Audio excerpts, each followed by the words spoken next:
Okay, here we go. I think we're live, guys. Welcome back, everybody, to the 10th season of the Sandlot Fantasy Football League. I don't know what season it is for the Sandlotcast, but here we are. We are up and down the East Coast and ready to go. With me, I've got Chris Hillers, as always. What's going on, man? Hey, not much. I'm just sitting here with my penitence shot for not having made it yesterday. Apparently, cyberbullying wasn't enough for you people, and I also have to get a little bit drunk, too. So I'm going to take one for the team. Also, live from our Key West Not studios. next team. Live from our Key West Some other studios, team. we've got Anthony down there in Florida. How's it going, man? Pretty good from the southernmost point of the U.S. I tell you, it's a little nerve-wracking coming back after such a long hiatus, but I'm happy to be back. This is fun. I like podcasting with you guys, and it's gives us some good FaceTime. So. Thanks, man. That's sweet. Yeah, that's sweet. We hope we can get the rust off for you guys. We know it's been a while. Watching some from last year just to hope to get the feel back, and we definitely got better as the year went on. So bear with us here in our first podcast, but especially you new guys, we're gonna get into what this is all about and everything here in a little bit. But Hillers, it's actually Happy National Lighthouse Day. See, I already botched it. I normally start out with a random holiday, but today is National Lighthouse Day. Is every day some kind of day? Somewhere? Actually, you know what? That might have been yesterday. I don't know what today is. But Hillers, because I prepared for You are botching this. It's a disaster. Is it Lighthouse Day or not, Merrill? Get your shit together. It's Lighthouse Get it together. It's at least new SFFL Champion Day, because first time ever, maybe one of your champions is now podcasting with you guys. I don't know if that's a first for you, but it's definitely a first for me. We already had a champion. Yeah, Hillers was champion once. Boom. When we were podcasting. Long ago. As he reminded me every single podcast. Anthony, congrats on your nuptials, man. Yeah, you had a big year. Big year. Yeah, it was a big year. Yeah, I mean, minor things like the nuptials happen, but majorly championship, beating Evan, little dance on the table, elf style. I don't know if you guys remember that email, but I do. It was a good year. Yeah, and you moved to Key West. And I moved to Key West. Details again. Even more importantly, I get that trophy in about 2 weeks now. And the bad part is that I get the trophy the day after Evan's wedding. Because if you had given me before it, I would hold that thing at the ceremony. I would be up there at the altar holding it. Yeah, that's the way you got to do it, man. Yeah. I had a big year as well. I bought a house, my first house. We bought our first home, and we had our first child. Hillers, how was your big year, man? What'd you do this year? I didn't breed anything. I don't know. Got some new headphones. Those are pretty great. Yeah. Mostly did fantasy football research, actually, the last few months. Joined another league. Yeah? Yeah. Mm-hmm. How's that going? It's insane. It's not for the public. We don't need to talk about that league. No, we're not gonna. I'm just saying. That's honestly, I don't do a lot. We don't, but all right. Well, let's get into it, guys. Let's try to not make this one an hour and a half, as people have complained. Even though, as Nick don't complains, really even though complain. he loves every second He of it. watches every minute of this podcast. He sure does. So we had some turnover this past season. I also did that. Let's kind of get into that. There was it was a whole thing. We're not entirely sure of the we think we know the reasons, but apparently there were many reasons. And when talking to Danny, but there was a divisional reshuffle, and Danny, Troy, and Seth, somewhere in that mix, decided they did not want to come back to the league, so they stepped aside, and that's fine. New blood. New blood. We got fresh fish in the league. Hopefully they're fresh fish. We'll see. Fish. But mildly seasoned fish. Sorry, before we got going, I want to do a little memorial for the guys who left. Not that they're watching, but I guess people at funerals who died, they're not really there. Well, I guess they could be there, depending on your belief system. Anyway, you got to keep me on track here. This is a terrible memorial. Just get to the memorial, man. Just get to it. Yeah. So anyway, Danny left, Photoshop and JD has taken over his team. JD was an original owner, and he is now back after a hiatus where he went and got himself in tip-top fantasy football shape.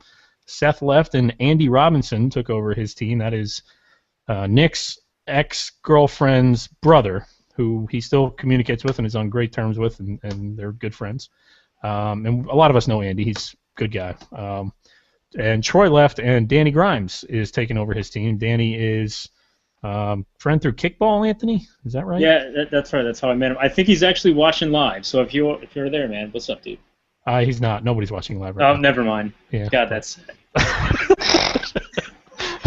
You thought it was embarrassing when we had one viewer.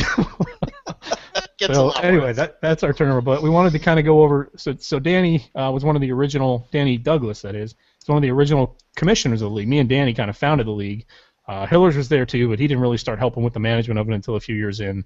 But yeah, me and Danny kind of founded the league, and losing him was a huge loss, obviously to the league. But wanted to see Danny Hillers. We'll go with he's you. Dead.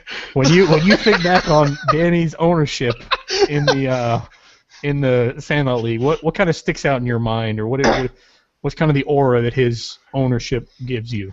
Well, a couple of years ago we had that intro to the podcast, and I don't think there's any one single sentence associated with Danny and fantasy football more than "I'm drinking wine, I don't know what I'm talking about," and because he'd say a lot, at full volume, and say it virulently, and then at the end you were just like, "What?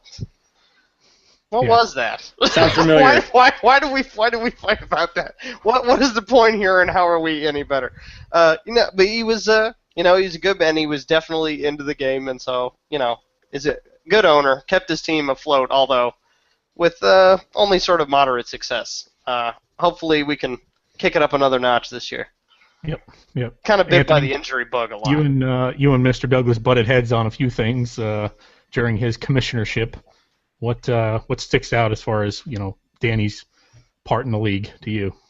Well, my favorite Danny story is the fact that he missed one of our drafts because he was incarcerated. I'll never forget that one.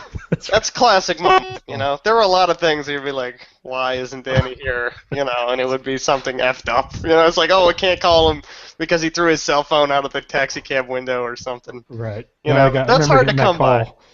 Story-wise. I'm in the shower draft morning, and Sarah's handing me the phone. I'm like, "What are you doing?" I'm in the shower. She says, "It's Danny. You're going to want to talk to him."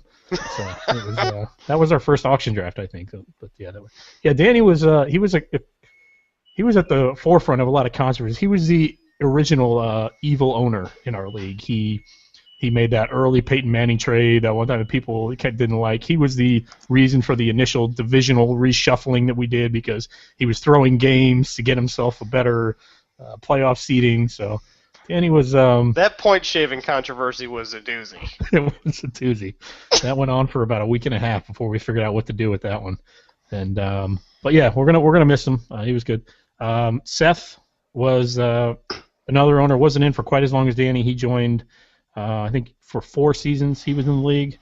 He worked with Danny and Troy. They got him in on it, and pretty much he took over a team that had never been in the playoffs before and made the playoffs his first 3 seasons. So clearly, guy knew what he was doing when it comes to fantasy football.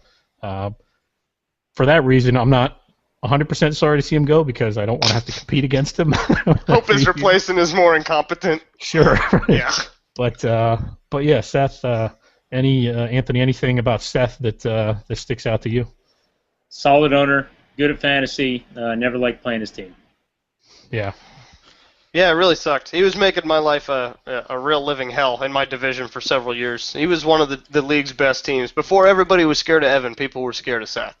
That's right. I don't know if that was the same year he got compared to the man-eating spider or not, but right. That's probably his shining media moment. Pretty quiet guy, not a lot going on, but I'd always talk to you, so that was nice.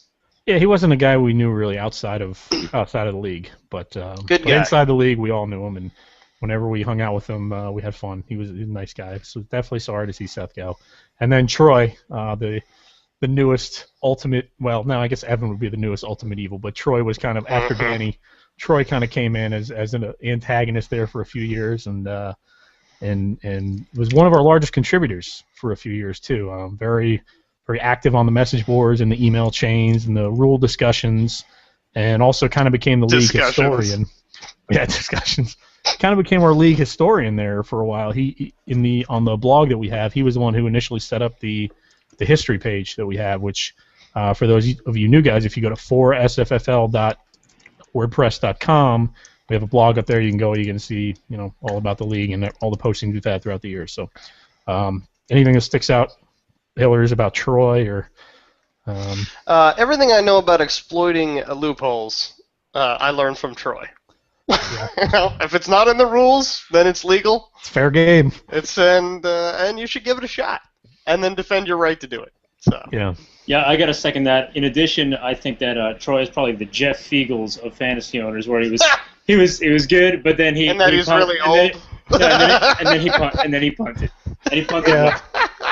Well, once fatherhood came along, Troy kind of reprioritized, and I think his leaving was less about the controversy than just about deciding that this was a good chunk of real life. That's true. I think he realized he wasn't going to be in it as much as he had in the past, and he didn't really want to, do the league a disservice by being an inactive owner and not giving 100%. So he stepped aside. So 3 owners are really going to miss, and they were a big part of it. A lot of those guys, funny, on a lot of the controversies, those guys were on the same side. They kind of worked together and always seemed to be on the same side of things versus, the other side. So we'll see. To the former evil empire. Cheers to that. I'd pour this out, but I'm in my bonus room, so I don't want to do that. Oh. Ooh. You really should drink pumpkin beer instead, Hillers. It's a lot. Even good whiskey. Ah, boy. Anyway. All right, so those are our owners that are gone. Next, we want to get into, for the new guys, we kind of want to get into, and for a refresher for the old guys anyway, what they can expect in this league. Listen up, Watson. From everything from the draft to the season to the media wing that we have to the off season to the trading to the trash talk to the rules, things to. I think they got a feel for the trash talk already. Yeah. Well, yeah. So I guess we'll start with you, Anthony. I feel like we're kind of hogging the mic here. But, yeah, so I actually have just maybe a little bit of advice for the new guys, and it's probably about the draft. Well, a couple of things about the team. Team administrivia. Pick a name that's clean. Don't make it. Like End Zone Bombardment Squad. Well, yeah. Well, you didn't know his initial name that he wanted. I know, right? Well, so it's clean now, right? So that's all that matters. Cleaner. Get a good name on there. Get a good logo. We're big about logos. At least I am. And then don't forget to be active. Be active on the podcast comments. Be active on the emails, no matter how ridiculous they are. Comment about the articles that people write, 'cause some people put a lot of time into them.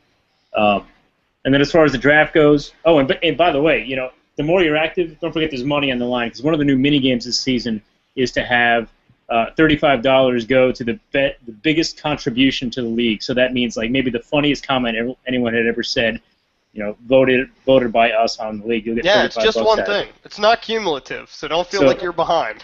Yeah, right. So you write one good article or you make one really, really funny comment, you can win money on that. So be active. As far as the draft goes, some advice on the draft. Do your research. It's big. Try to predict your keepers. Have a plan going in and keep it simple. Eliminate as many variables as you can and just keep it simple and execute. It's the best I can tell you. Sure. Yeah, on the draft you want to have a budget going in, obviously. I don't know if these guys have auction drafts before, but you want to have a budget when you go in. How much are you going to spend per position? Who do you think is going to be available? That's what, when you said predict keepers, Anthony, that's what you meant, I think, is go in there knowing that Aaron Rodgers isn't going to be there. So don't plan on bidding on Aaron Rodgers. He will not be there. He will not be. Hiller's probably not throwing him back into the pool this year. Probably not ever. But, have an idea. Map out as many keepers as you can, and there'll be a few adjustments on draft day. Watson will keep someone that will totally shock us, and we won't understand why. And kind of go from there. So, but yeah, as far as the contributions, Anthony, I'm with you. That's one thing that Troy, as we said earlier, kind of dropped off on. We missed that. He was doing that. He kind of created a series that, HSIMQ74, holy crap, it's Monday night, or whatever it was called, where every Monday he would put out an article saying, here's where we stand, here's what needs to happen Monday night, and here's what it's going to do to the standings. And that was a good article. It's something people look forward to. Nick's kind of started a couple of regular series that he does. He's not always there every week, but he does contribute at times. And if you have an article you want to write, or anything, don't feel like you're stepping on toes or anything. Definitely publish it. The league looks forward to stuff like that. Yeah, but don't post over a poll unless it's Nick's poll, in which case get another poll out there within minutes. That's right. Right. I mean, the contributions are what make this league great. I mean, any league, you can be in the best, most active league in the world. We're the most active league in the world for the most money in the world and with the best players in the world. But if the owners don't have fun with each other, then it's just not as good. So that's what we try to do. We try to make this a fun league where we rag on each other quite a bit. Hellers, anything you want to add here? You're going to want to stay active on the trade market, especially if you're bad. As you know, I mean, if you're good, I realized last year if you have good people, you probably shouldn't trade them away quite as much. But if you're struggling, you do something.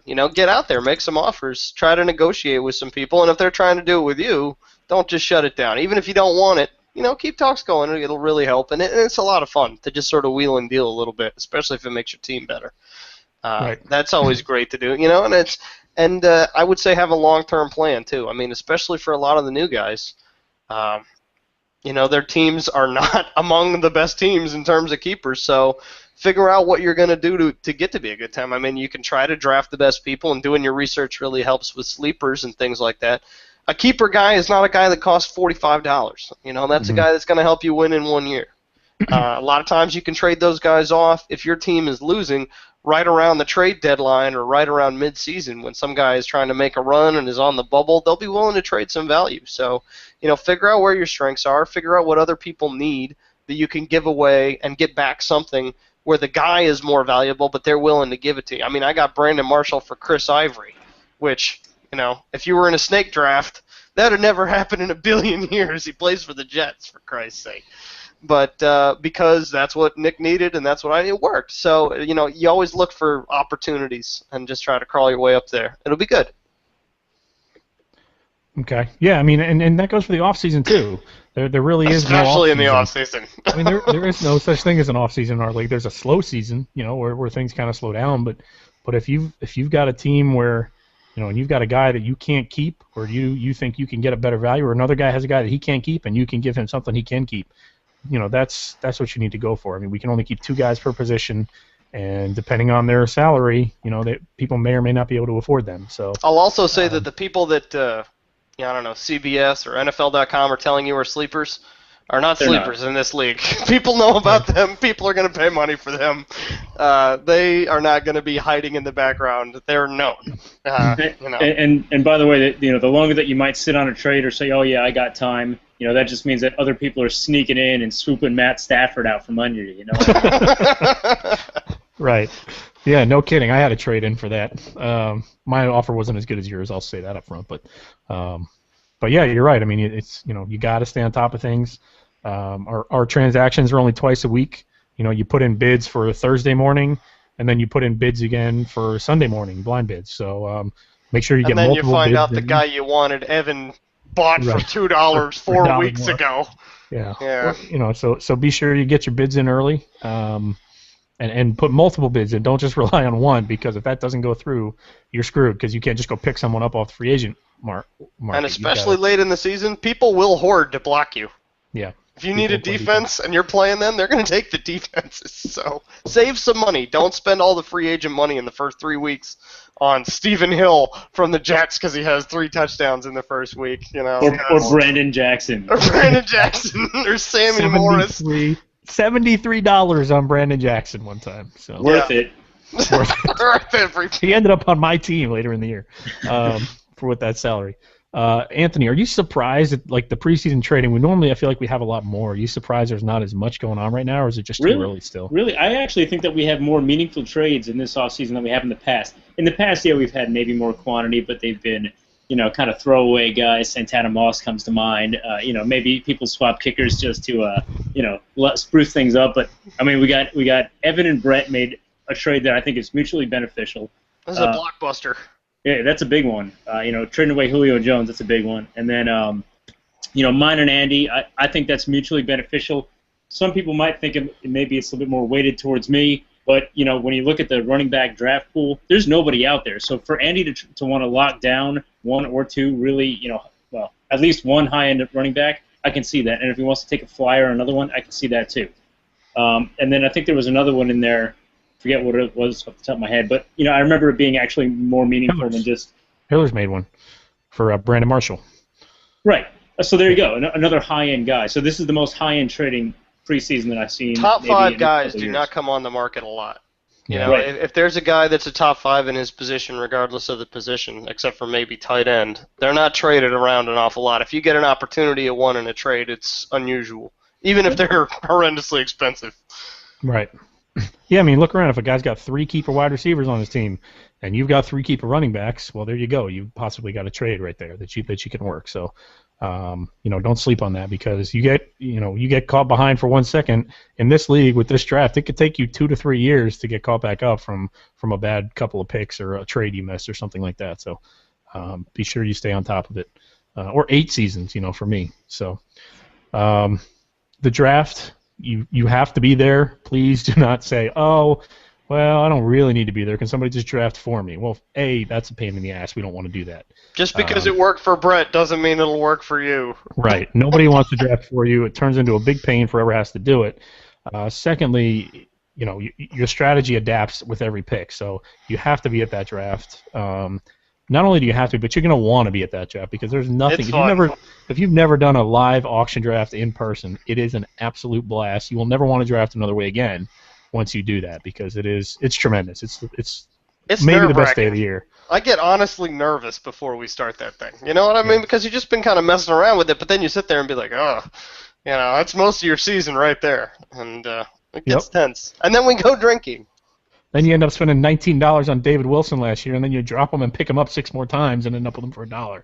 So by the end of the season, you spent $70 on him, and it's just... They're not going to do that. That's worth it. Well, not going to happen again. But yeah, definitely the draft is very important, and you're going to have a blast there. It's a good time. So do we want to get into like team by team, potential keepers, that kind of thing? I think so. Let's do that. Thanks for getting us moving there, Anthony. Appreciate that. Yeah, no problem. Someone needs to. Yeah, we'll run through division by division here and do this. I think I have them broken down by division. No, I don't. Oh, well. Well, we can go down the list. I think we just start, do alphabetical order. And then I got it here. We'll start with the Surly Podcasters. I'm sorry. We'll start with the Puppet Masters at the top of my list. All right. Sorry, the beer's talking back to me here. First, we're going to start with Danny Grimes, the new guy here. What's his name? Dad Dix. No one understands that, Danny. Does anybody get that? Take a note. Yeah, I know the story. I'd rather not say. You could just ask me. It can end well. Okay. What could it possibly be? Yeah. All right. Well, I'll look forward to saying that on the podcast. 90 times a season. This franchise. So I accumulated records for everybody over all time and how many playoff appearances they've had and everything. So we're just going to run through that real quick. This franchise is 34-43 all time. They are 9th overall as far as record goes. They were 6-10 last year, and they have 3 playoff appearances. They have a division win in 2008. That was Troy, I guess. Yeah, Troy. A wild card in 2004 and a wild card in 2009. I think it was Wade in 2004 when it was a wild card. So yeah, that's the history on this team. Anthony, since you were so anxious to get into this team here, what do you see? What do you think keeper wise? And I was going to start by saying, there's really no reason to talk about obvious keepers. Like everyone's going to keep Ray Rice for $1 if they got him. So I was going to go for some of the cuspers here. But I look at this team, and I'm not even sure there's a cusper on this one. No cusper. I guess you keep Jimmy Graham because he's pretty money. But I don't know. Chris Johnson for 19. Maybe because of the running back depth pool, you keep him for that. But Sean Green's now on that team. We know what he's like. That man is poison. I don't know. He's poison. I don't know if you just blow this team up and try to draft from scratch, but that can't end well either. So I don't know. I would absolutely take Chris Johnson at $19. Yeah, that's a great value. Particularly with the amount of running back depth I expect to be available in the draft. Usually, if you drop a guy and he's a cusper, you think, well, maybe if I really want him, I can get him back for a similar price. You know what I mean? And for Chris Johnson, there's not a snowball's chance in hell that he's going to be able to do that. And Sean Green is there, but obviously the Jets weren't very impressed with Sean Green, so that's not exactly a world beater there. And between that and Darren McFadden, it's not unrisky, but it also has an incredible top end, for a running back duo. So I would expect both those guys would be kept. Yeah, I think I'm trying to pull up my list here for what I have him keeping. I'm behind. But what year are we in? 2013, right? Ugh. Should I just move on to wide receivers? Actually, I agree. You got to keep Jimmy Graham at $15, and so you'd probably say Eric Decker at 10 is his other keeper. But based on what I've been seeing, you might want to consider Sam Bradford instead. It looks like the Rams are going to have a much better year, and you're not keeping seems Sam really Bradford. Well, he's $15. Could be a good deal. Oh my God! $15. Don't. So I said Decker first. You said we're going to. to talk about cuspers. Do you want to have any That's not a cusper. discussion at all, or what? I mean, Not about Sam Bradford. No, he's not discussable. Oh, okay. Well, we'll just watch you look at your Undiscussable. list for a while then. We'll do that. Okay. No, yeah, I've got him. He's keeping Chris Johnson. I think he's going to keep McFadden at 31. He probably should. He's going to keep Decker and Jimmy Graham. Those are his 4 keepers. That puts him at $83 with a $106 max bid. So Keep Sam Bradford. Yeah, please. You're in my division. Keep Sam Bradford by all means. It'd be a horrible decision. It would not be. Says the guy who has won how many? Where are you on that all-time list? Sam Bradford. How many? Where do you think he ranked in quarterbacks last year, Hillers? You want to get into this? Let's get into this. Well, That's I'm saying fine. last year is last year. It's a different year, even without Danny Amendola in there. The reports from Chris Givens and Jared Cook and Camp are stellar. Year. Somebody's throwing it to him. Yeah, let's see here. Sam Bradford in 2012 had. That's terrible, Hillers. I'm sorry, man. You can't say that. He finished behind Ben Roethlisberger, Joe Flacco, Eli Manning, Josh Freeman, Andy Dalton, Andrew Luck. He was like the number 19. Keep Joe Flacco then. You want to keep him for $15. He finished as a backup quarterback last year. Well done there. Let's listen. This is the guy who beats me. You didn't get Matt Stafford. Unbelievable. Every year I do. You should start listening one of these years. I should, maybe. Maybe I should. Jamie Eisenberg has him as the number for 17 quarterback. Should pull a Costanza and just do the opposite of whatever you think. Maybe I should. Yeah, Sam Bradford for 15. We officially have the first Hillersism of the year. Horrendous. Okay. Anything else on this team here? What can he do? Any move you think he should make? Like, is there anyone he can deal or anyone he can go for? You think? Deals are getting kind of tight in terms of trading at this point. I mean, most people have their 5 people, and I don't see any clear upgrades that he's going to be able to offer somebody, from their keepers to be able to get something a whole lot better. Yeah. I mean, Jimmy Graham's a trade piece. He's clearly probably the best tight end in this draft right now if he were to be dropped. But do you really need the best tight end when the rest of your team suffers now? You might be able to deal Jimmy Graham for maybe like a low-end number 1 wide receiver, and then you have... Don't do that. Don't do that. Don't do that. If you've got the top 3 What do I know? I'm just your champion. Oh, God. Am I going to have to deal with this all season? Pretty much. What do I know? I beat you all the time. What do I know? I'm the champion. What do I know? I make the playoffs every year. God's sakes. No, Jimmy Graham's the best tight end in the league by far. If Jimmy Graham got thrown back into the draft, he would go for $30, I think, somewhere around $30 this season. And I'd pay that. I wouldn't throw him back. If you trade him, you need to get 2 keepers for him. If you're going to do that, I think top maybe 3 guy at any position is very valuable. If you're gonna, if there's a Ryan Williams believer out there, maybe if there's a Darren McFadden believer out there, maybe you can deal McFadden for some reason, or Mike Wallace. Maybe there's a Mike Wallace believer out there. Maybe you can deal Sam Bradford to Hillers. Maybe you can. I'm set, thank you. He's great. All right. He is good. He's the best. He's got Chris Givens, Hillers. What is he known for? He'll be a top. No, don't say it. It's part of my lightning round. Okay. We botched that. All right. Assassins are next, guys. The Assassins are 27 and 50 all time. What a dumpster fire this team is. That is good for the 11th team in the. Now this all time being back to since we've been on CBS. So this goes back since 2009. They're 27 and 50. They were 4 and 12 last year. They have 2 playoff appearances. They won their division in 2007. They were a wild card in 2008, and Watson is one of the original owners in the league. So he kind of went all in last year with the trade for Adrian Peterson. His salaries are extremely high. Highest Anthony, one in you're the the league, resident. right? You're the resident Brad expert here. What do you see him doing over the next few weeks, specifically coming into the draft? So, the thing about Brad in the past couple of years is that he has the pieces on his team to turn it around, but then he continues to make bonehead moves. And I don't see this year being any different as far as Brad goes. But I do like his team going into the draft. He's got a relatively inexpensive Adrian Peterson. He's got inexpensive. Relatively inexpensive. If he were in the draft it's now, gonna cost $59. Yeah, but he'd go for almost 70 if he was in the draft. Maybe 70 if he was in the draft. It's not cheap.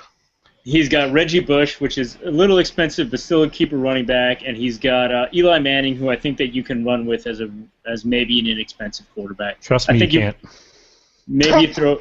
So if you were to keep those, you have a good 1-2 running back, a startable quarterback, and now you just got to worry about what your wide receivers, which is deep this year in the pool. So I think he can draft well, but I just don't think that he can personally execute it well. So we'll see how it goes. What do you think Eli Manning goes for in the draft if he gets thrown back this year? 12. Yeah, between 5 and 10. So I mean, is he really worth keeping? I mean, I don't know. It's nice to have a quarterback going in that you think you can rely on at some value. I agree. And what in Eli Manning's history would make us think that we can rely on him? Just because you can't rely on it, or other parts of your team other than Eli Manning. People start Eli Manning in leagues all over this great nation. And they lose. But he's got money problems. Who's he going to keep? Brady? Because he's already spending, more than $100 on the likes of Peterson and maybe Fitzgerald and Reggie Bush, who he just loves to keep for somewhere in his mid-20s.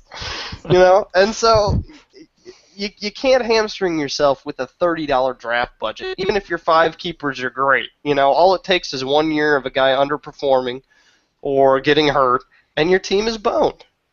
It's not like he's going to be scouring the waiver wires either. So you're gonna be able to get Eli Manning back for cheaper than his current value. All right, we'll fine. Keeper fee. But Anthony, how many quarterbacks are going to be available in this year's draft? How many? I would say that there's as many high-end quarterbacks as there are teams left. There's 4 teams basically that we can look at that are probably going to need a quarterback coming into the draft, right?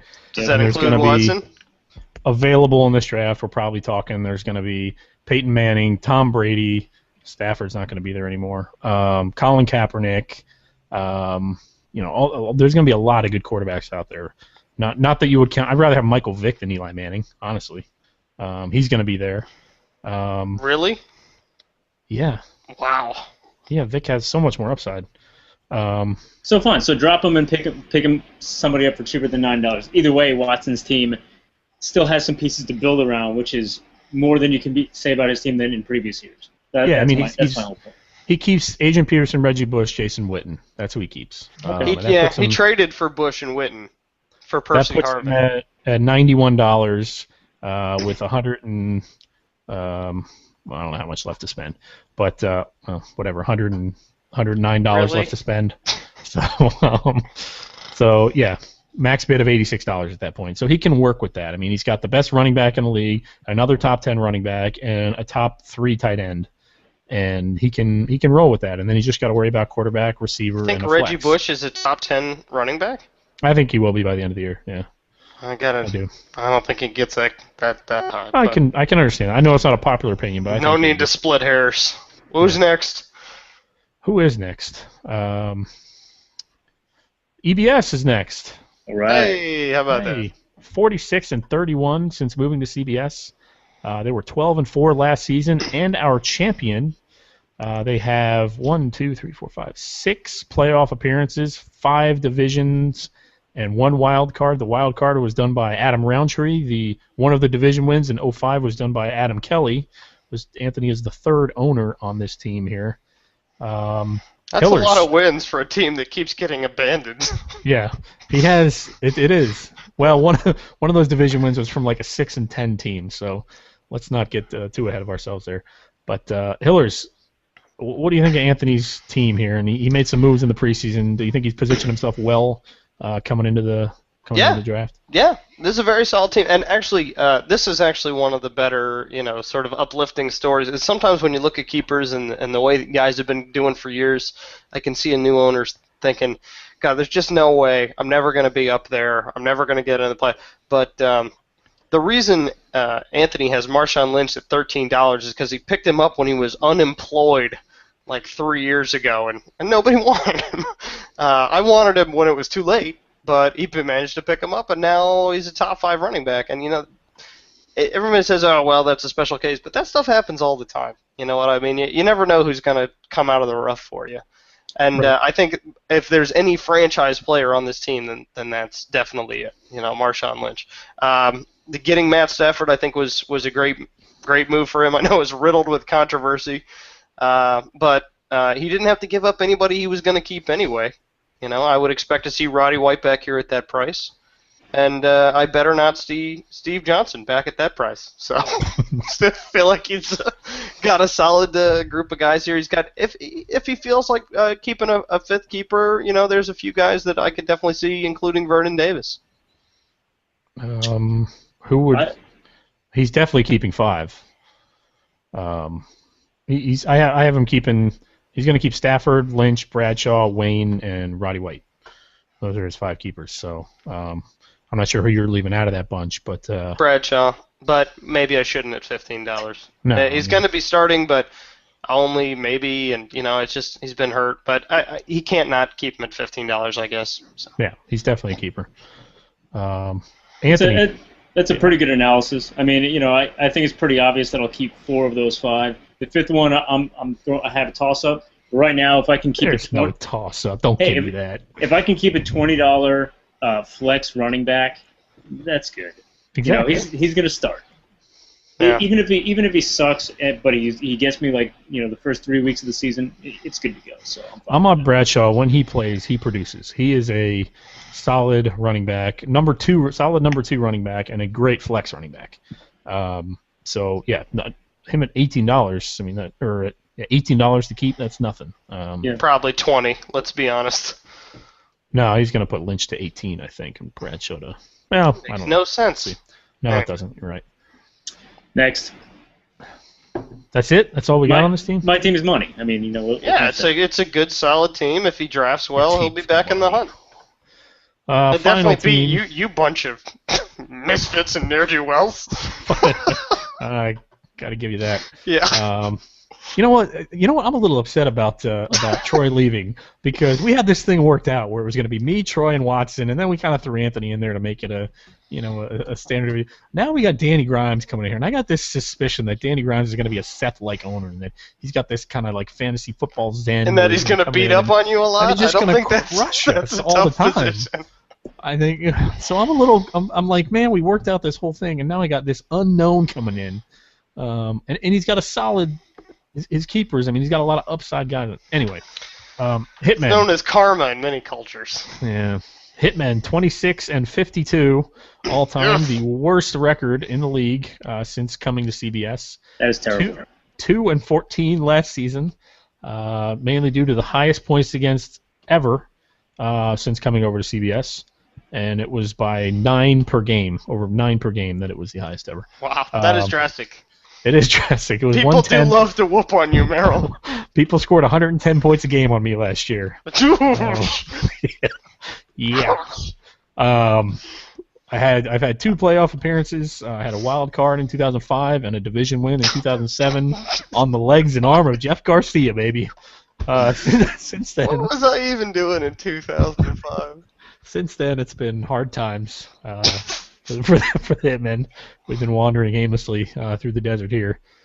Hillers, since you do whoop on me all the time, what advice can you give me coming into this season? I can advise you not to compare yourself to the Jewish people anymore for your fantasy football problems. That's advice point number 1.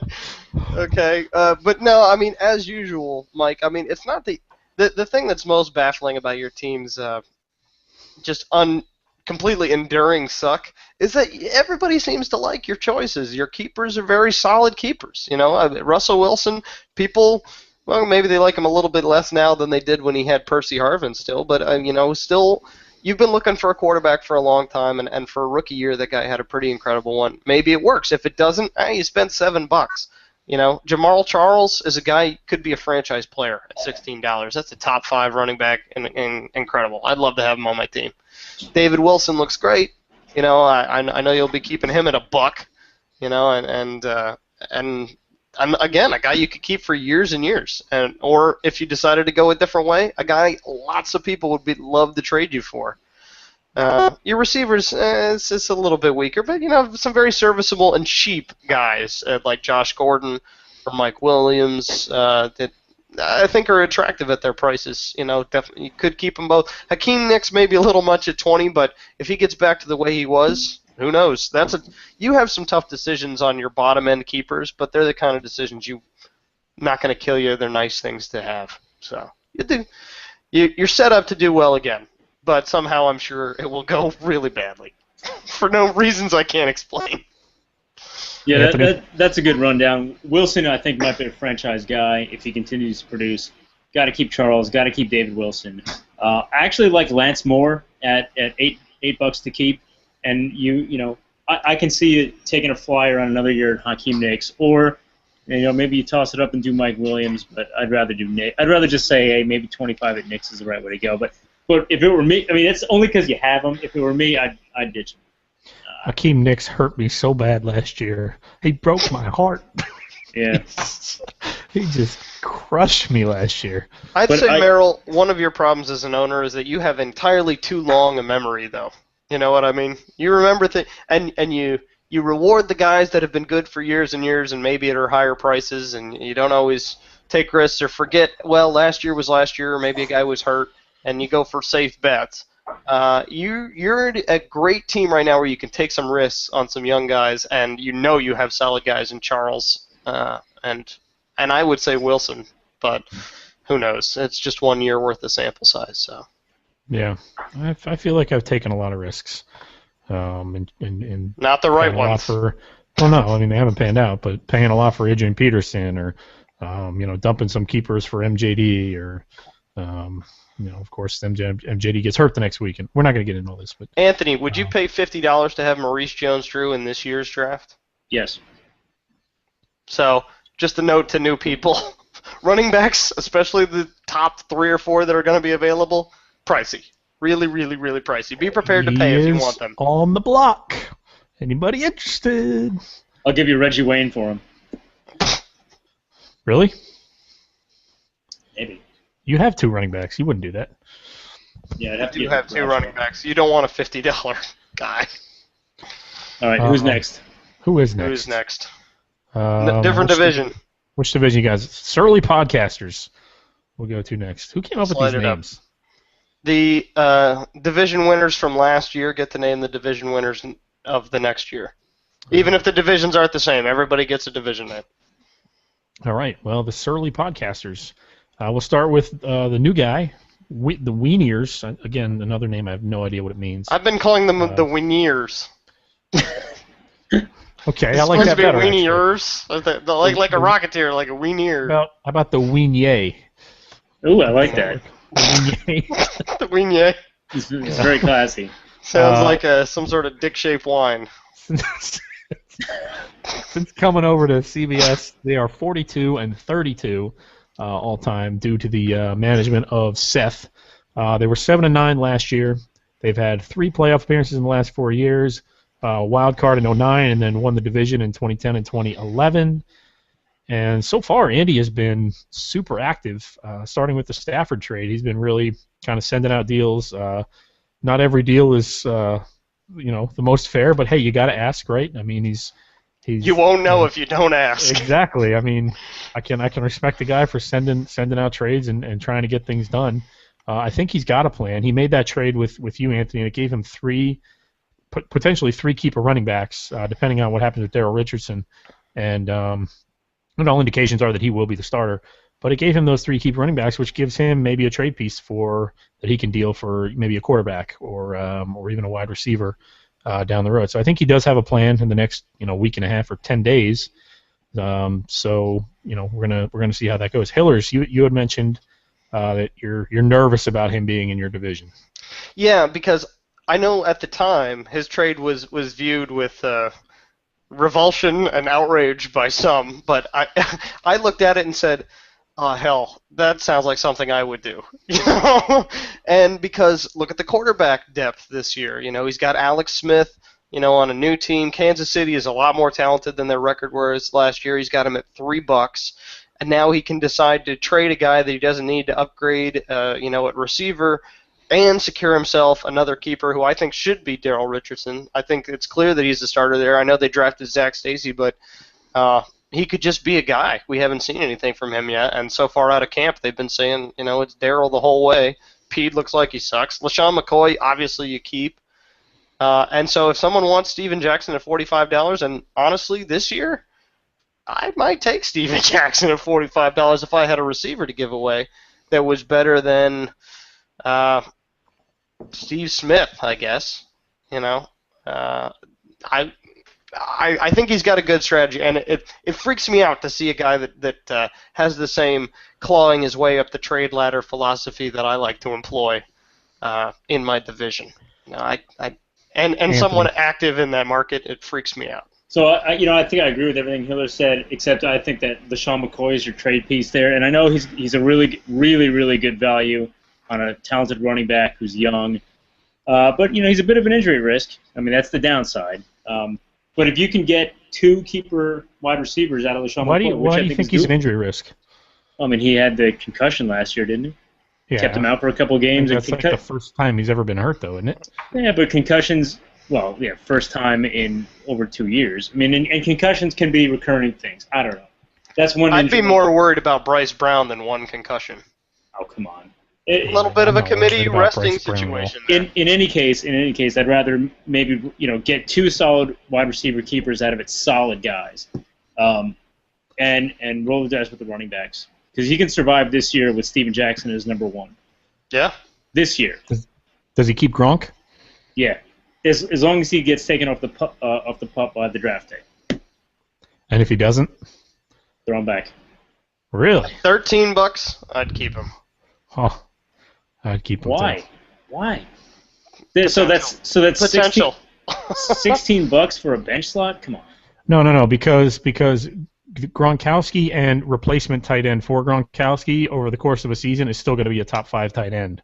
Versus Gronkowski and say Kyle Rudolph is still going to be a top 5 tight end versus having just Kyle Rudolph all year. And look at it this way: maybe he costs $16, but if he gets another tight end, anybody even halfway decent is going to cost him at least $10 anyway. No, it's not. It's not for a tight end. There's like 3 or 4 tight ends that go for over $10. That's not even true. What are you basing totally true. I would the amount of tight ends I would pay $10 for. Do you want to look at the draft last year and see what tight ends went for? Okay. Do we need to do that? Let's put it this way. Look at numbers. Let's all just guess what my tight end budget is. It's not about your tight end budget. It's about what tight ends go for. It kind of is. I'm a good example. Oh, okay. All right.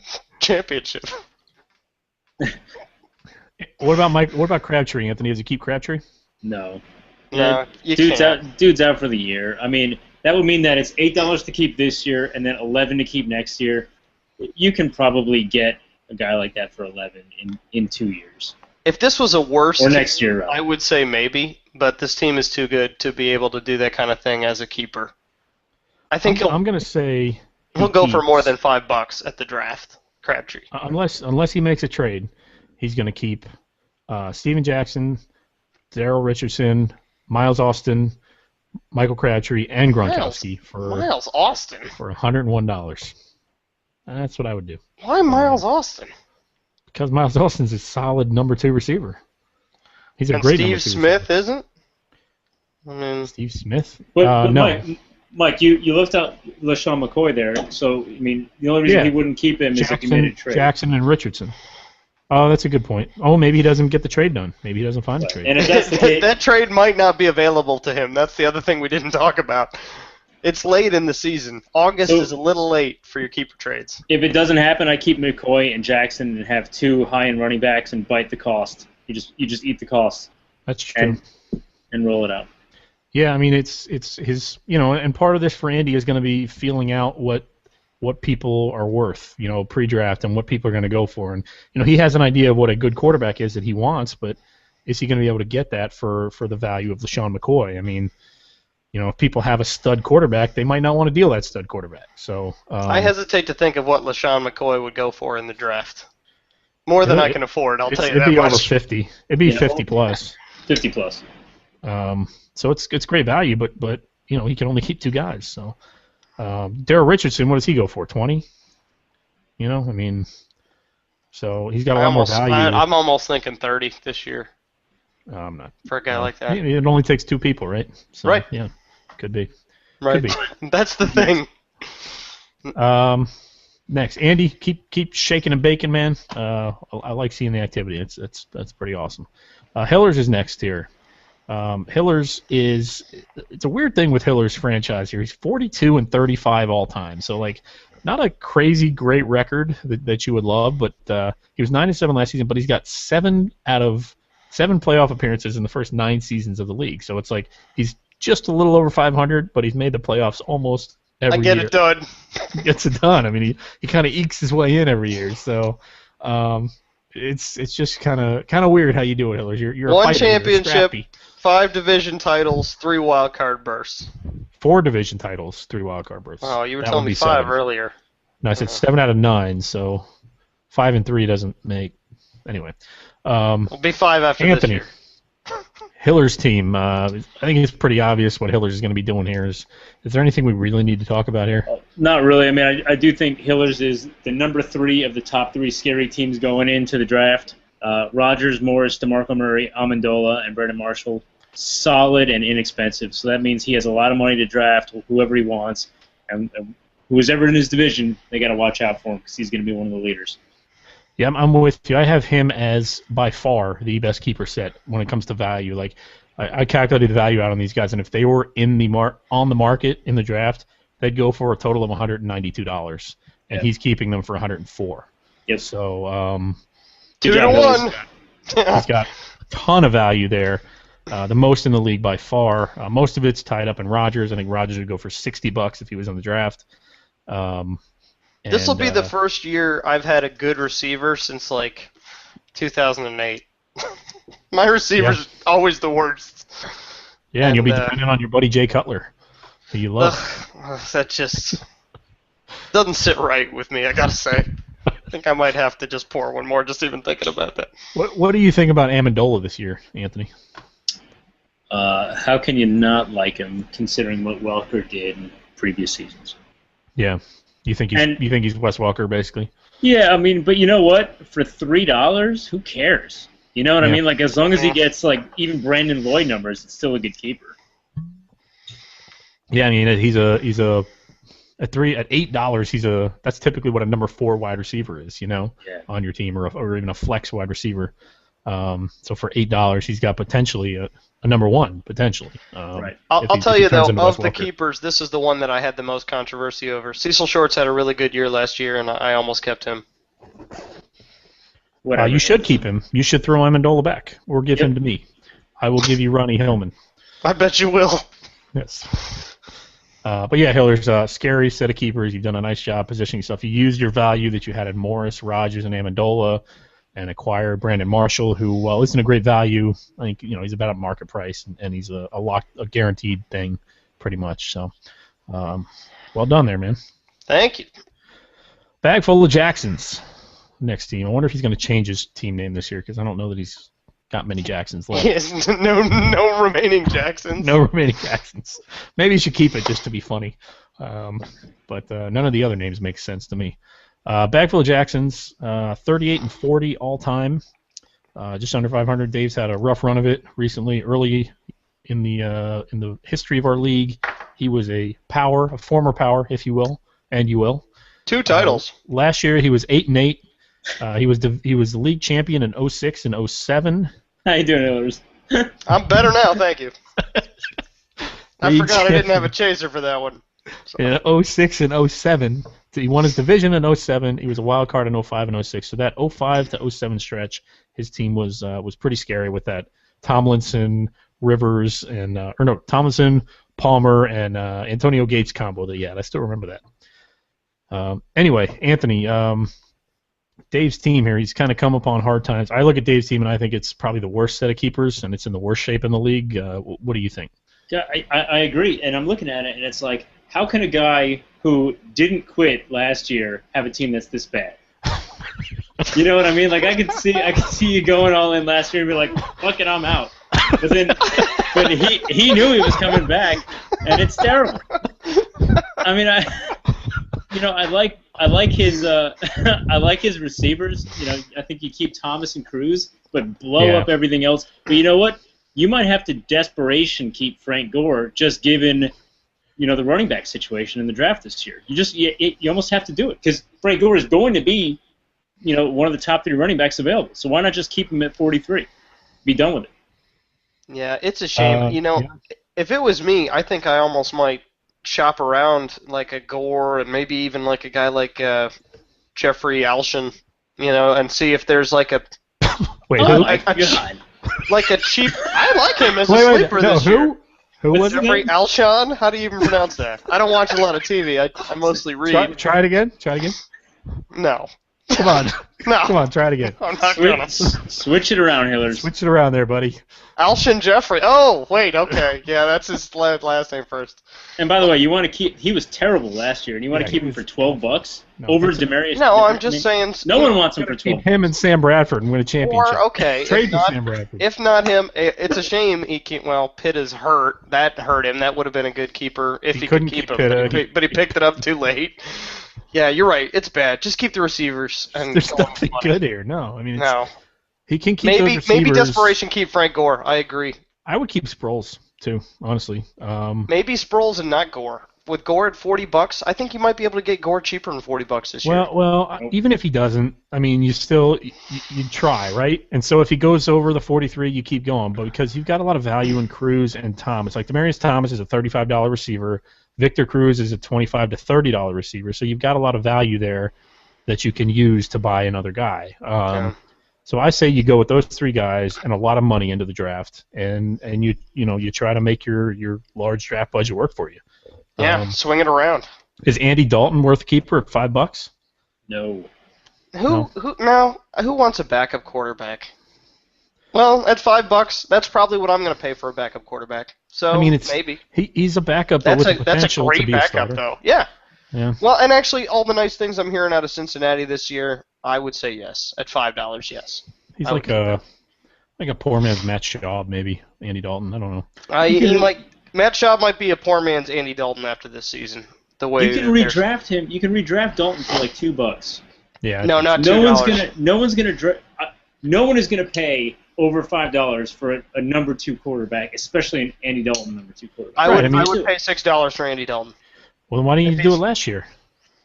Well, he wasn't as good last year. I bet he had a great rookie year. He was coming off because a great I've been doing my year. research in the offseason, Merrill, and it seems like a guy who's going to come up big this year. We'll keep doing research, and then we'll talk later. It's not like it matters. But I have Aaron Rodgers. He's only going in for 1 week. Look, here's what you have to calculate in your values. Is he worth $6? Maybe, but the fact is the quarterback position is so deep that you're going to be able to get him, like Anthony said, for $2 to $3 in the draft because there's so many guys. Only 20 quarterbacks are going to be drafted? 24 quarterbacks are going to be drafted? Maybe. Nobody's drafting 3, right? I mean, I don't know. It's happened before. So it happened with Dave last year. Everybody That's why he doesn't ended up with 3 shifting quarterbacks. I mean, not everybody even drafts a backup quarterback. If you've got you pick up a backup for your bye week and you draft a bunch of... You should definitely draft a backup quarterback. No, you don't have to. All right, you don't draft one then. I'm fine with that. Why would you definitely draft a backup quarterback, a guy that never plays on your team, when instead you could draft a 6 wide receiver with some upside who might end up being a starter on your team? If there's a position deeper than quarterback this year, it's wide receiver. Right. So you agree with me? No, not at all. I think Troy drafted 2 kickers last year, by the way. Yeah, people draft two defenses sometimes. Right. I think might have gotten 3 last year. Regardless. You tell me you're not going to draft a backup quarterback? You're out of your mind. Spent entirely too much time on Andy Dalton. But it's more about the quarterback. It's a mystery. I think quarterbacks in this draft are going to go for a lot cheaper than people think they are. And Anthony, you convinced me of that in our phone call after your treacherous trade that you made. He's not getting Andy Dalton back for $6. I'm not going to bet you on it, but bet me. Because you'll bet 7 and win the bet. You'll bet 7 and win the bet. But Andy Dalton will definitely go. I don't waste draft money. TD Touchdown Jesus is our next team. They are 42-36 all time. They were 6-10 last year. Had a really bad year due to some major running back problems. But they positioned themselves nicely. They were a league champion in 2010. They won the division in 2006. They were a wild card in 2007, and they won the division again in 2010, the year they won the championship. To me, guys, last year was an anomaly for this team. This guy's a savvy owner. He's not a vocal owner at all. He's kind of quiet, kind of hangs out in the background, but really knows what he's doing. Anthony, is this you've been in his division before? Pritchard made a big trade last year. He dumped MJD on me and took Matt Forte and Des Bryant. You see him kind of bouncing back this year? Well, like last year, I think the success of his season is going to depend on Cam Newton. I think you got to roll with him. But if Cam Newton has a bum year, he might be hurting again. But other than that, I do like all his other keepers. I think Forte, Des Bryant, Calvin Johnson, all going to have bomb years. And then he has enough money left over to draft maybe a number 1 or a number 2 running back, depending on how you view Forte. So, Cam Newton, I guess. Cam Newton was the number 7 quarterback overall last year in our league. I'm with you. When I think of Cam Newton last year, I think he had a bum year too. But it's like when you look at his numbers, he had a good year. But it wasn't the year like his rookie year, I guess, is the thing. So I think the problem with Cam Newton is that he was boom or bust, and that will lose you games outright. If you had a guy that was number 7 overall but was consistent across the whole, week to week, he had a consistent, 21 points, that might win you games. But when Cam Newton goes from 35.2 in week 4 to 7.8 in week 5, that's going to lose you games. Especially if it's a doubleheader week. Exactly. Yeah, and by the time he kicked it into gear, Pritchard was pretty much out of it already, which is around week 9, 23, 16, 20, 41, 35, 41, 21, 21. So by the time Newton kicked it into gear, it was already too late for that team. Yeah. He's got some running back problems, or he had running back problems last year. I mean, he was starting Vic Ballard, for God's sakes. But he's going to have him again this year. I don't think he'll be able to afford the top end of the free agents this year. But how the rest of his draft goes is going to dictate how this team goes. I got to tell you, I am not looking forward to having to play a wide receiver duo of Des Bryant and Calvin Johnson 3 times a year. No, that's going to be a nightmare. It's possible that those 2 guys by themselves outscore teams for their whole team in a given week, this year. And that is not something that you want. But running back is real thin this year, and it's going to be a problem for him again. I agree that Matt Forte will have a good year, and if Cam Newton has a good year, then he does have a solid 4 keepers. But this is not an owner that gets by with his strength on the waiver wire. This is a guy that makes his money on the draft and on trades. And so it's going to depend on his draft and the trade market this year again. And I think running backs are going to be hoarded. So we might have a little bit of a struggle there. And that's the only sort of chink in the armor I think I might be able to exploit. So I'm with you on those 4 keepers. That puts him at $98 if he keeps those 4 guys. That means he's got $102 left. Could he spend 45 of that 102 on a Stephen Ridley? And get that other is Ridley a number 1 running back? Probably, he could be. And then you got Newton, Ridley, Forte, Des Bryant, and Calvin Johnson. But you got not a lot of money left for the rest of your team. But God, do you need it? Probably not. But it also, if you go with the studs and duds approach, you're also looking at a pretty brittle team. And if a guy mysteriously underperforms or gets hurt, your team's suddenly in a world of hurt because you can't afford to give up on, 30 points a game that you're not going to be able to replace or even sort of mitigate. So one overlooked thing on this team, Anquan Bolden now in San Fran for $7. Is that, not that it's a keeper with those two guys on the team, but is he a keeper on another team? He could be. He could be worth a flex, a flex running back maybe. I'll tell you this: we were talking about Steven Jackson, and if he can get traded for a wide receiver, maybe this is a team that you look at. He's got some good guys. Dwayne Bowe, a little expensive, but maybe. Nah, Bowe's too expensive, I think. He's going to have a good year, I think. But Bolden at $7, that could be a real good deal with Crabtree out this year. Anyway, I don't want to give him advice. I don't want to make both those teams better. That's the rub of doing the podcast. You kind of give away your strategy a little bit, It's not my strategy. I'm done with mine. Yeah, no, that's a good call there, Anthony. Bolden is a trade piece. If there's a Anquan Bolden believer out there, especially now the Crabtree's down, he can deal him for. I don't think he's going to get a crazy. I don't think it's McCoy worthy, but it might be Daryl Richardson worthy, or something like that. That's right. So, yeah, good call. There's a trade. Watch it happen in the next 3 days, and then we'll be geniuses. No, then I'm going to feel like a dumbass because I made two teams in my division better by talking about trades on the podcast. Yeah, well. That's all granted that this podcast is actually going live right now. It's not. Crap. Now it is. Now it is. Great. Someone stuck around for an hour just in case we came back. The Melon Ballers division. I don't know what that is, but we're gonna. That's when Nick used to eat those drunken melon balls, at the draft. They'd be like the little balls of cantaloupe soaked in vodka, and he was like, how often did we crawling like a junkie to get these melon balls Wasn't on that the like floor. one draft at Danny's place? Yeah, but he never forgot about it. Okay. All right, He never got over his melon balls. I hate this new team name, Sabertooth Tigers. He needs to go back to Iron Pirates Mystery Crew because I don't know who it is when I look at it. Or pick something better altogether. Yeah, just going. I don't understand. I think it's an Arrested Development reference, maybe. I think it should be Lightsaber-Tooth Tigers because there are lightsabers in its mouth. That's what the logo is. That's what the logo is. The team is named after the logo in an unusual reversal. Interesting. He's 41-35 since coming to CBS. He was 11-5 last year. Nick had a great year last year. He has had 3 playoff appearances. He had a division win in 2009, a wild card in 2010, and another division win last year. He won our division, Hillers. Shocking turn of events. Yeah, he did. Didn't notice. So, what do we think of Nick's team here? Is he made the Brandon Marshall trade, which was I think kind of helped him a lot. Hillers, what do you think of Nick coming into this season? I think he'll be excited to have at least a running back that's starting, although one of the reasons I was so eager to trade Chris Ivory for a guy like Brandon Marshall was he plays for the Jets. And so you got the cap expectations there. I think the big mystery with Nick is whether or not he keeps Drew Brees.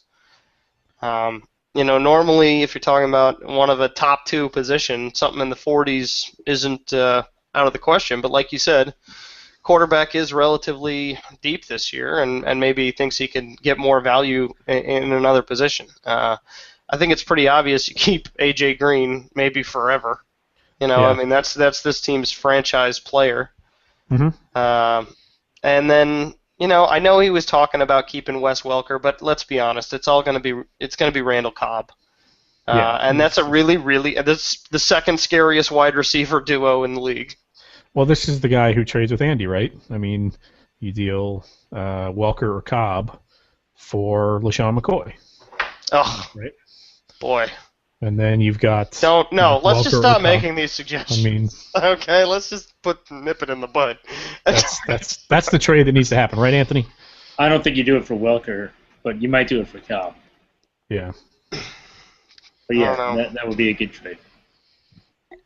Right now I have Nick keeping 3 players and having the most money coming into the draft. I have him keeping A.J. Green, Randall Cobb, and Chris Ivory, and that's it. That would be scary. That's a lot of he has maybe the most flexibility of any owner right now in terms of how he wants to run his whole strategy for the next year. Yeah. Yeah. He's got a lot of questions. I mean, he's got a lot of keepers that could happen. He's got a couple of trades he could make too. So, yeah, I don't know. That does not please me. Anthony, what do you see when you see Nick's team here?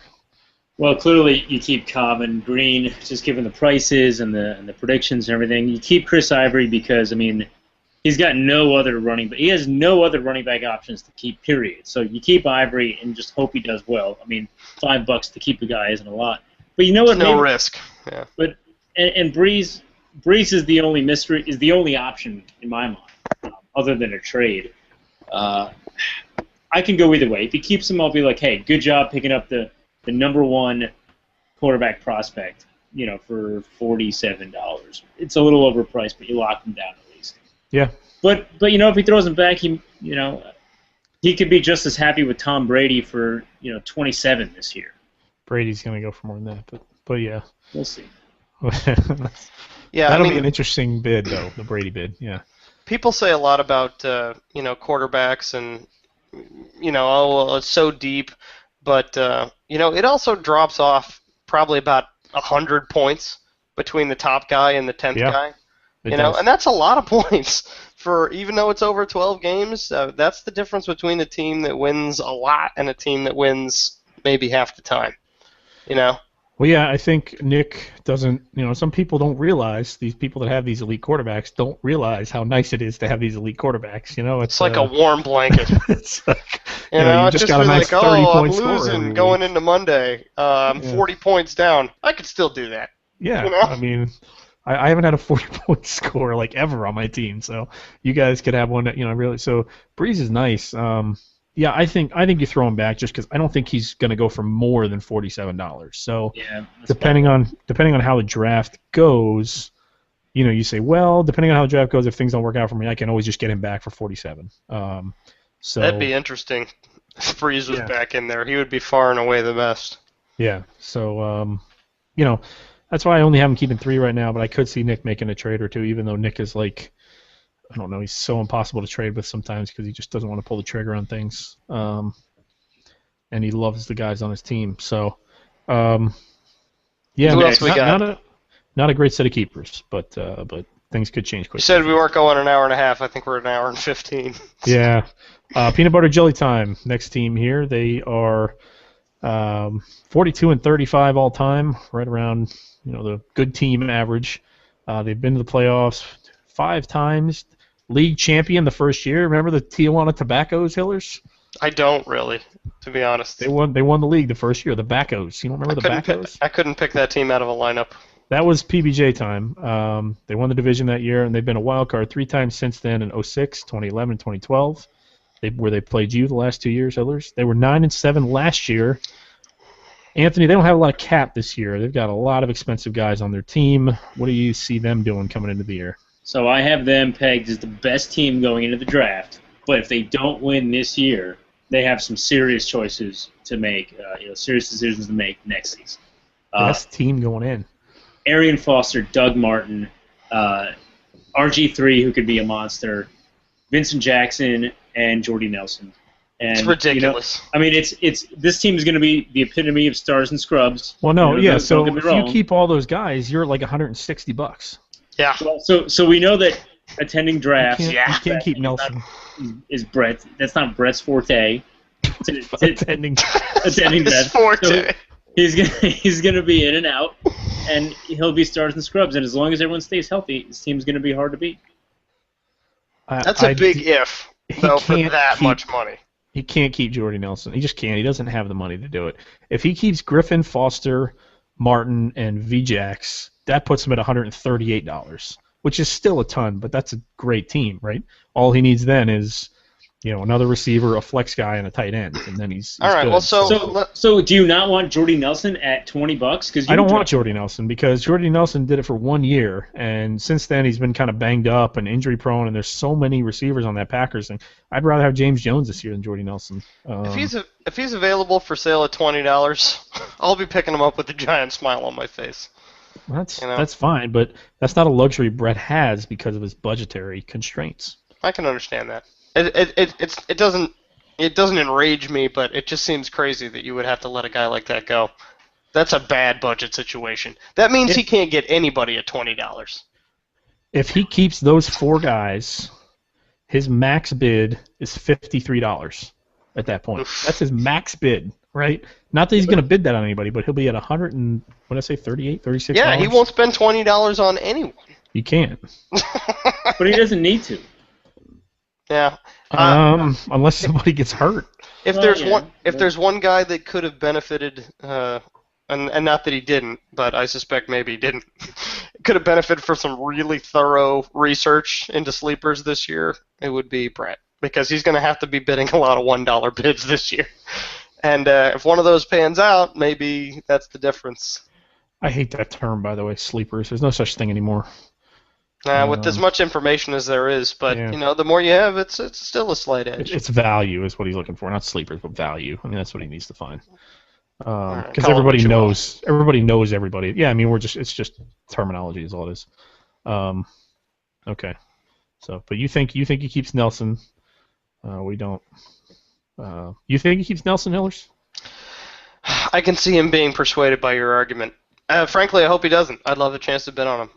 But this guy has major budget problems, so I can see him saying, "I just can't afford it." I don't think he can. I mean, you got to have some. And wide receiver is so deep this year, and a lot of guys that are new prospects or on new teams or with new quarterbacks that could produce really well, even if they've had bad years in the past. So, wide receiver is a position where you can spend $10 on a guy, and he can return $30 for you. He can be a top 5 guy, right? Like running back's really hard to do that with. Quarterback, almost impossible to do that with. It's wide receiver. If you're going to do that at a position, it's going to be wide receiver. Well, you know my thoughts on that. I mean, I hadn't even drafted any wide receivers we're speaking of for years and years. And last year, off the waivers or for just very minimal trades, I ended up with Danny Amendola and Cecil Shorts, and we were just fine. And Denarius Moore did fine for a while. And that's the kind of thing you can do with that position.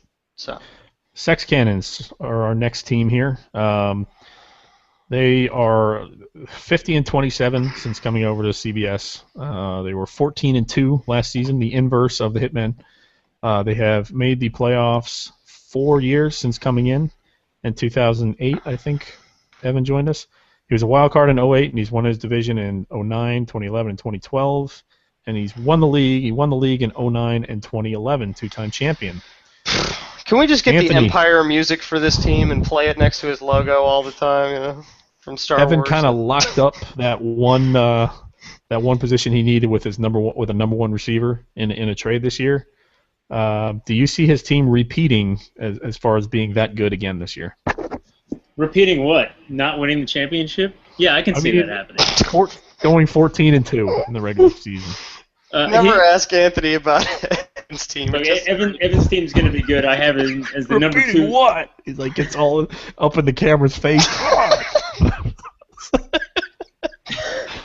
So look, I mean, I think he has a good team, but if I were him, this is the year that you might be worried about Ray Rice, given how the Ravens used him last year and how that other dude, whatever his name was, Bernard Pierce started stealing carries. And yeah, I mean, you got to keep Ray Rice. You have to.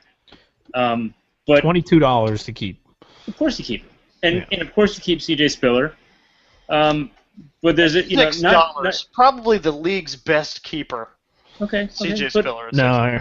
Not a whole lot has to happen to this team for it to come crashing down. Now Evan's a guy that can recover because he makes smart choices, but this team I think is one of the ones that can be affected by occurrences more so than other teams this year. You know what I mean? I think people look for weaknesses in this team desperately hoping to find one, and then kind of exaggerate them. This team is crazy strong. I mean, it's Ray Rice at 20. He's got C.J. Spiller and Ray Rice for a total of $31. He's got Julio Jones for 20. He could keep Tony Gonzalez for 8. He's a top 3 or 4 tight end. And then he's got either Andrew Luck or Peyton Manning. Does he want Peyton Manning, a top 5 QB, or does he want Andrew Luck, a franchise QB? Who knows? I get to pick, So, I mean, this team is legit. I mean, it's crazy good coming in. He's in a tough division this year with Nick in there and with Whoever else is in there. That's gonna be but that's gonna be his main thing. Is we didn't usually think that he was gonna be like, oh, he's gonna be really challenged by his opponents this year, but he does have some tough competition, but frankly, even with the trades that he made, one of the best things about this team is that he can't keep them all.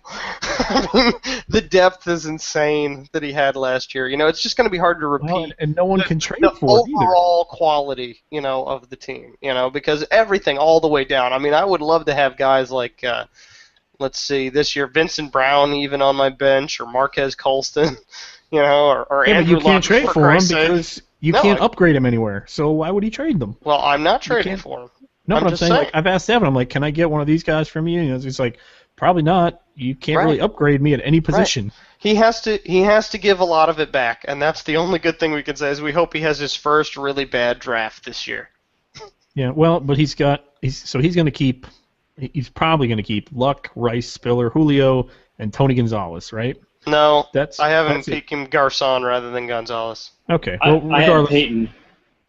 Okay, well, that would put him a little higher, but if he keeps the four, that puts him at $79 he's spent, which means he's still got $121 to work with in the draft. And Evan in the draft is pretty solid, so if he keeps Peyton, that's like an extra $12 he loses. He's still got over $100 in the draft to spend. So that sucks. The way I figured, I only need to beat him twice. Once when I play him and once in the playoffs. But I wouldn't want to be in his division at all. Yeah, strong set of keepers. And the final team we have here, in the interest of speeding things up, JD's team. Hey! Who really needs to come up with a team name. Really disappointed, JD, in your team namership here. But so this team, which used to be Danny's team, has made the playoffs 5 times.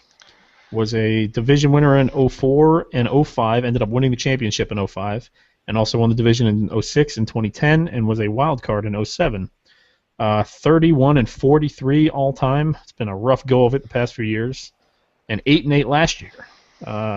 Hillers, I think this team has a long way to go. What about you? Yeah, this is a team that needs a multi-year strategy. I think Nick got it pretty well in his 12 teams in 13 days thing that he's doing.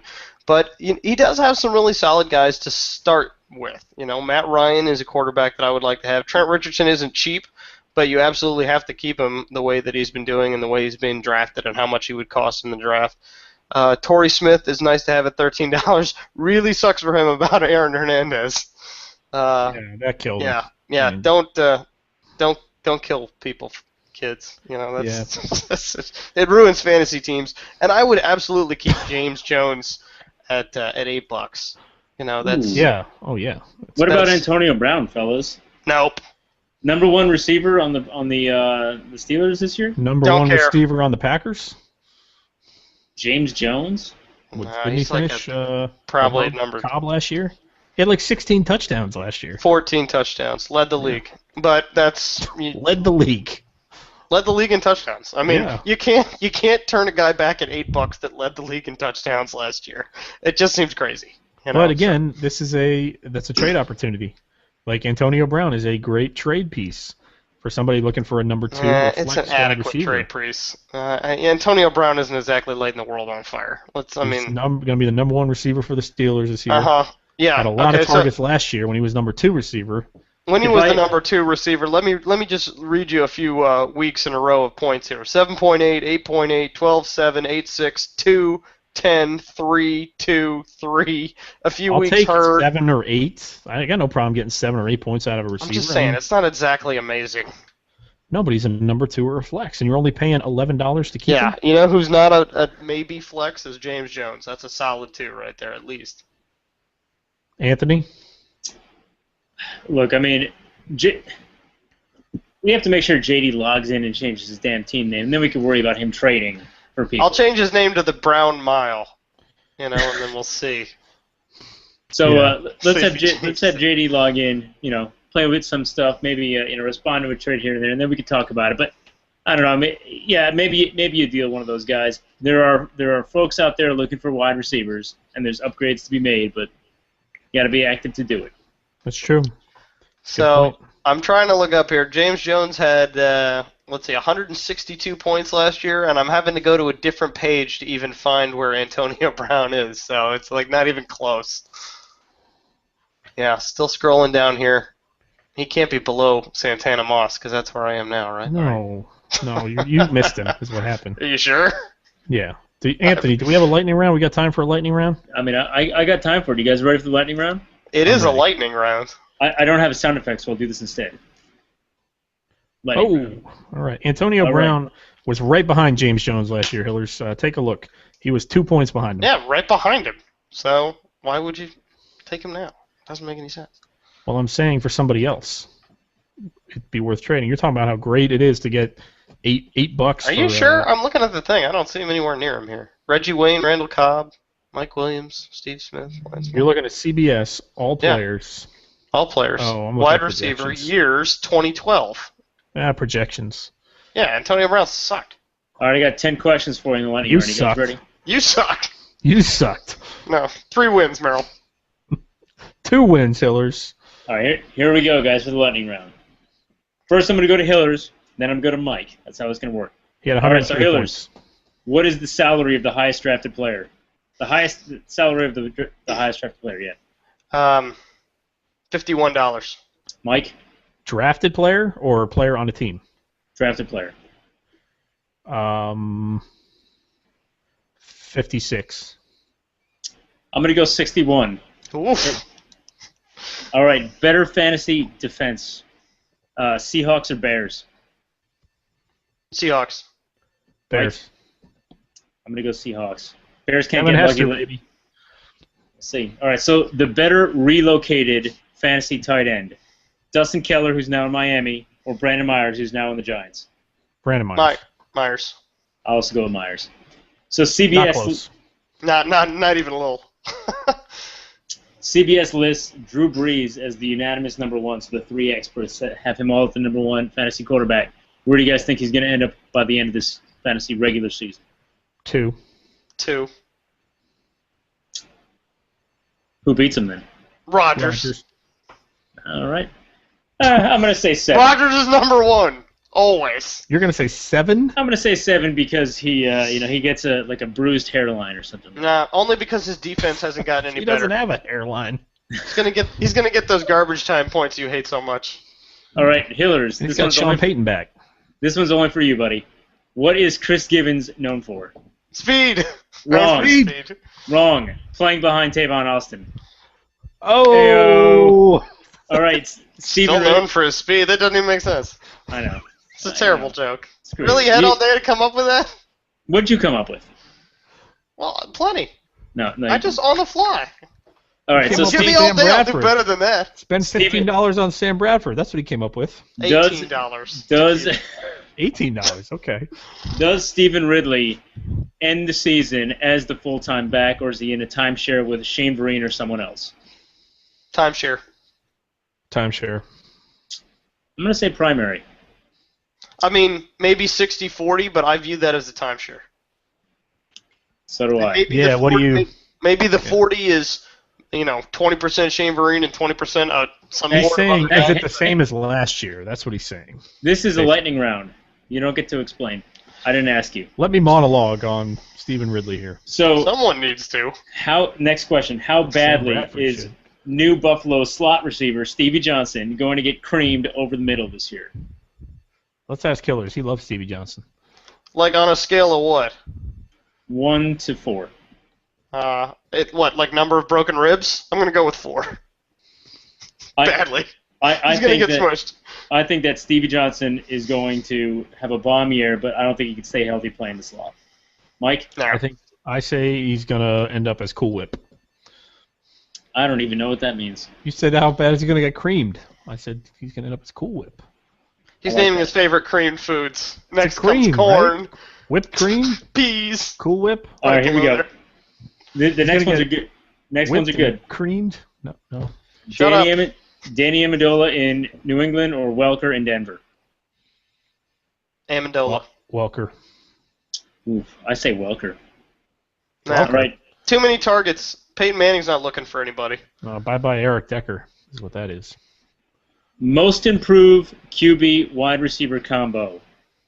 Alex Smith and Dwayne Bowe, or Carson Palmer and Larry Fitzgerald? And Ryan Tannehill and Mike Wallace. Ooh.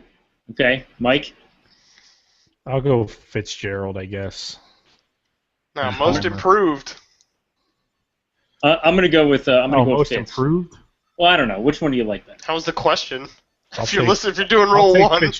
I think Fitzgerald's a better receiver than Bowe, so I'll go with that. All right. And so here's the bonus question: how tall was Martin Gramatica? 5'4". Mike. 3'8".